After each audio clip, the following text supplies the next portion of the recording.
الحمد لله وكفى وسلام على عباده الذين اصطفى أما بعد فأعوذ بالله من الشيطان الرجيم بسم الله الرحمن الرحيم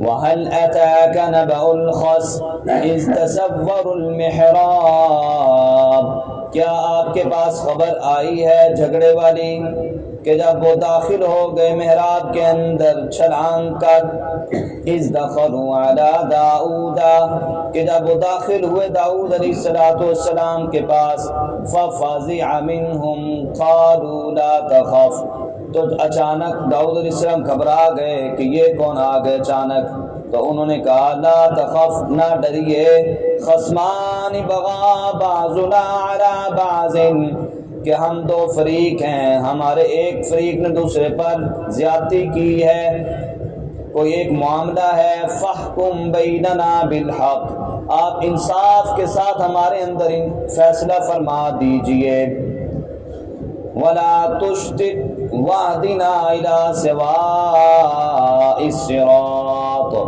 اور اچھے طریقے کے ساتھ ہماری رہنمائی کیجئے، سیدھے رستے پر ہمیں لگا دیجئے۔ تو ایک بندہ بولا ان ھذا اخی لہ 99 نعجۃ ولی نعجۃ واحدہ، کہ یہ میرا بھائی ہے، یعنی دینی بھائی، اس کے پاس 99 دمبیاں ہیں اور میرے پاس ایک دمبی ہے۔ فقال، تو اس نے یوں کہا، اکفلنیھا وعزنی فی الخطاب، کہ وہ ایک دمبی بھی مجھے دے دے اور میرے ساتھ بات کرنے کے اندر تھوڑی سختی کرتا ہے۔ یہ اللہ تعالیٰ نے ایک قصہ بیان فرمایا ہے، چونکہ واقعہ چل رہا ہے جناب داؤد علیہ السلام کا، جن کی تسبیح، جن کے ذکر کا تذکرہ آپ حضرات نے کل سنا۔ آج اللہ نے ان کا ایک قصہ بیان فرمایا ہے۔ قصہ یہ ہوا کہ جناب داؤد علیہ السلام اپنے معمول کے مطابق اپنے محراب سے مراد یہاں پر ایک کمرہ ہے، حجرہ ہے، تو اس کمرے میں بیٹھ کر جو ہے اللہ اللہ کر رہے تھے، ذکر اپنے میں لگے ہوئے تھے۔ تو بندہ جب ذکر میں مشغول ہو، اچانک بندہ آ جائے تو تھوڑا سا گھبرا جاتا ہے۔ تو دو بندے اچانک ایسے نہ آ گئے، دیوار پھلانگ کر آئے، وہ دروازے سے نہیں آئے، اس لیے وہ گھبرا گئے، ڈر گئے، یہ کون آ گئے۔ تو انہوں نے کہا کہ آپ ڈریے نہیں، گھبرائیے نہیں، اے اللہ کے نبی داؤد، آپ فیصلہ کیجیے ہمارے درمیان، ہمارا ایک معاملہ ہے، آپ اچھے طریقے کے ساتھ فیصلہ کرتے ہیں تو ہمارا بھی فیصلہ کیجیے۔ داؤد علیہ السلام نے پوچھا کیا معاملہ ہے؟ تو ایک نے کہا کہ یہ میرا جو ہے ساتھی دوست ہے، بھائی ہے، اس کے پاس 99 دمبیاں ہیں، میرے پاس ایک ہی دمبی ہے، اب یہ کہتا ہے کہ وہ ایک دمبی بھی مجھے دے دو، اور سختی بھی کرتا ہے۔ تو داؤد علیہ السلام نے فوراً یہ کہہ دیا کہ واقعتاً اس نے تو تیرے ساتھ زیادتی کی ہے، اس کے بعد 99 ہیں، تو ابھی ایک تیری جو ہے اس کے پیچھے پڑا ہوا ہے، تو اس نے ظلم کیا ہے، تیرے ساتھ اچھا نہیں کیا۔ جب یہ بات کی تو داؤد علیہ السلام بعد میں بڑے پشیمان ہوئے، بہت جو ہے اللہ تعالیٰ سے عاجزی کی کہ مجھ سے تو یہ غلطی ہو گئی ہے۔ غلطی کیا ہوئی؟ غلطی یہ ہوئی کہ فریقین کی بجائے ایک فریق کی بات سنی تھی، سننی دونوں فریقین کی بات سننی چاہیے تاکہ پتہ چلے دوسرا بندہ کیا کہہ رہا ہے، اس کا موقف کیا ہے، اس کے بعد دلیل کیا ہے، وہ کیا کہتا ہے۔ انہوں نے صرف ایک بندے کی بات سنی اور داؤد علیہ السلام فیصلہ کر دیا بے تیرے ساتھ ظلم ہوا ہے۔ چاہیے تو یہ تھا کہ دونوں کی بات سنتے، اصل یہ تھا قاضی کے لیے ضروری ہوتا ہے، اور اصول قضاء کا، اصول قانون کے مطابق یہ چاہیے کہ دونوں کی بات سنی جائے، جج کو یہ چاہیے دونوں کی بات سنیں۔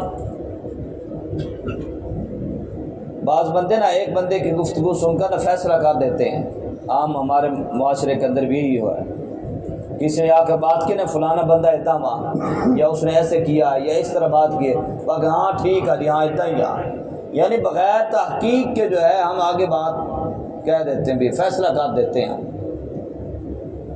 داؤد علیہ السلام بڑے ہی شرمندہ ہوئے، اللہ سے معافی مانگی، تو اللہ نے یہاں ذکر کیا ہے کہ میں نے اپنے داؤد کو معاف کر دیا اس بات پر. تو یہی اللہ نے واقعہ ذکر کیا ہے، اور اس سے مقصود یہی ہے کہ فریقین کی بات سنا کرو. جب بھی فیصلہ کرنے میں فیصلہ کرے تو کیا کرے جی؟ فریقین کی گفتگو سن کر فیصلہ کرنا چاہیے، ایک ہی فریق کی بات کو نہ سنے اور اس پر فیصلہ نہ کرے. اس لیے فرما دیا قال لقد ظلمك بسؤال ناجتك الى نعاجی. داؤد علیہ السلام نے فیصلہ کر دیا، فرما دیا ہے کہ یہ جو تجھ سے مانگ رہا ہے تم بھی یہ تیرے ساتھ ظلم کر رہا ہے، زیادتی کر رہا ہے. اور یوں کہا پھر وَإِنَّ كَثِيرًا مِّنَ الْخُلَطَاءِ لَيَبْغِي بَعْضُهُمْ عَلَى بَعْضٍ، کہ بہت سے ایسے ہی ہیں کہ لوگ کہ جو زیادتی کرتے ہیں ایک دوسرے پر، خاص کر بڑا آدمی چھوٹوں پر زیادتی کر لیتا ہے. یہ انہوں نے ایک بات کہی دلیل کے طور پر. ہاں چند لوگوں کا استثناء کیا داؤد علیہ السلام نے بھی، ہاں جو بندے اللہ سے ڈرنے والے ہوں نا، ایمان والے، وہ نہیں کرتے جاتے. الا الذین آمنوا، ہاں البتہ وہ جو ایمان لے آئے، وعملوا الصالحات، اور نیک کام کیے، وقلیل ما هم، اور یہ بہت تھوڑے ہیں ایسے، وہ تھوڑے بندے ہیں بھی جو اچھا فیصلہ کرتے ہیں یا جو ظلم نہیں کرتے. وَظَنَّ دَاؤُدُ أَنَّمَا فَتَنَّاهُ، داؤد علیہ السلام نے فوراً یہ اپنے گمان میں کر لیا کہ ہاں انما فتناہ، کہ مجھے تو امتحان کے اندر ڈالا گیا ہے. اللہ نے اپنے نبیوں کے امتحان لیتے ہیں، یہ ایک امتحان تھا داؤد علیہ السلام کا. فاستغفر ربہ، فوراً اپنے رب سے استغفار کی، معافی مانگی. وخر راکعا واناب، فوراً رکوع کے اندر جھک گئے اور رجوع کر لیا، یعنی اللہ کے سامنے جھک گئے، رجوع کیا، اللہ سے معافی مانگی کہ اللہ مجھے دونوں لوگوں کی بات سننی چاہیے تھی، میں نے ایک ہی بندے کی بات سن کر، بعد دفعہ وہ بندہ مظلوم نہیں ہوتا.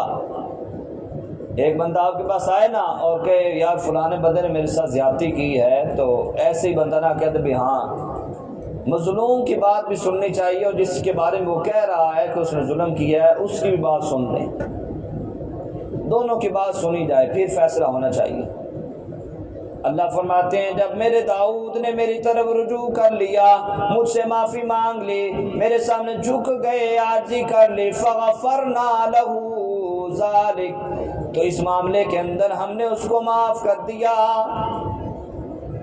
حالانکہ ہر نبی معصوم ہوتا ہے، گناہوں سے پاک ہوتا ہے، لیکن بعض دفعہ نبیوں سے امتحان اللہ تعالیٰ لیتے ہیں، تو اس کے اندر تھوڑی سی یہ لغزش ہوئی تھی تو اس پر فوراً اللہ سے معافی مانگی، تو اللہ تعالیٰ نے بھی معافی کا اعلان کیا. وَإِنَّ لَهُ عِندَنَا لَزُلْفَىٰ وَحُسْنَ مَآبٍ، اور بے شک میرے داؤد کے لیے ہمارے ہاں ایک بڑا رتبہ ہے، بڑا مقام ہے، بڑی عزت اور شان و شوکت ہے، اور ہمارے ہاں ان کا بڑا اچھا ایک رتبہ ہے کہ میرے داؤد، پیچھے بھی اللہ نے تعریف کی کہ داؤد جو ہے نا بہت جھکنے والے ہیں اور میرے سامنے عاجزی کرنے والے ہیں، بہت زیادہ میرا ذکر کرنے والے ہیں. تو یہاں پھر دوبارہ اللہ نے تعریف کی ہے کہ واقعتاً میرے داؤد ہیں ہی ایسے کہ میری طرف بہت رجوع کرتے ہیں اور مجھ سے معافی مانگنے والے ہیں. تو پھر آگے اللہ تعالیٰ نے داؤد علیہ السلام کو اور جو بشارتیں دیں اور ان کو زمین کے اندر خلیفہ بنایا، اس کا ذکر آئے گا. تو آج کے درس قرآن کا خلاصہ یہ نکلا کہ کبھی بھی انسان کسی کے ایک بندے کی بات سن کر دوسرے کے حق بارے میں یہ فیصلہ نہ کر دے کہ ہاں واقعتاً اس نے زیادتی کی ہے، بلکہ دونوں فریقین کی بات سن کر پھر انسان بات کرے، گفتگو کرے. اللہ تعالی ہم سب کو اپنے معاملات کے اندر سچ بولنے کی توفیق عطا فرمائے، جھوٹ سے بچائے، بہتان سے بچائے، اور اللہ تعالی مسلمانوں کے اندر اتحاد پیدا فرمائے، نچاکیاں، نفرتیں اور عداوتیں اللہ پاک ختم فرمائے. اللہم لک الحمد کما انت وصلی علی سیدنا مولانا محمد. یا رب صلی وسلم دائما ابدا علی حبیبک خیر الخلق کلہم هو الحبیب الذی ترجى شفاعته لكل حول من الاحوال مقتحم. اے رحیم و کریم پروردگار، آج تک ہم سے جو بھی کوئی گناہ ہوا، چھوٹا یا بڑا، سب گناہوں کو معاف کر دے، ہم سب کو توبہ کرنے والا بنا، استغفار کرنے والا بنا. اے اللہ تو واقعتاً بڑا ہی توبہ قبول کرنے والا ہے، اور جو تجھ سے سچے دل سے توبہ کرتا ہے تو اسے معاف کر دیتا ہے، چاہے اس کے گناہ بہت زیادہ ہوں۔ اے اللہ تو چاہتا ہے کہ بندے مجھ سے آ کے توبہ کریں، معافی مانگے۔ اے اللہ ہم بیٹھے ہوئے یہاں مسجد رحمانیہ کے اندر تجھ سے استغفار کر رہے ہیں، معافی مانگ رہے ہیں، اے اللہ ہمارے گناہوں کو معاف کر دے۔ جو بھی کوئی ہم سے غلطی کوتاہی ہوئی ہو آج تک، اے اللہ سب گناہوں کو معاف کر دے۔ اے اللہ ہمارے ماں باپ کے گناہوں کو معاف فرما دے۔ اے اللہ جتنے بھی مسلمان فوت ہو چکے ان کی قبروں کو روشن فرما، منور فرما۔ جن کے والدین فوت ہو چکے اے اللہ ان کی قبروں کو بھی روشن و منور فرما، ان کی آخرت کی منزل آسان فرما۔ اے میرے مولا ہمیں آخرت کی تیاری کرنے والا بنا۔ اے اللہ روزانہ 5 وقت کی نماز کا اہتمام کرنے والا بنا، ذکر کرنے والا بنا، استغفار کرنے والا بنا، صدقہ خیرات کرنے والا بنا۔ اے اللہ ہر قسم کی آفات سے، فتنوں سے ہماری حفاظت فرما۔ وصلی اللہ علی نبی الکریم وعلی آلہ وصحبہ اجمعین۔ جو ساتھی تعاون نہیں ابھی تک کر سکے وہ تعاون جو ہے مستر نثار صاحب ان کے پاس جمع کروا دیں۔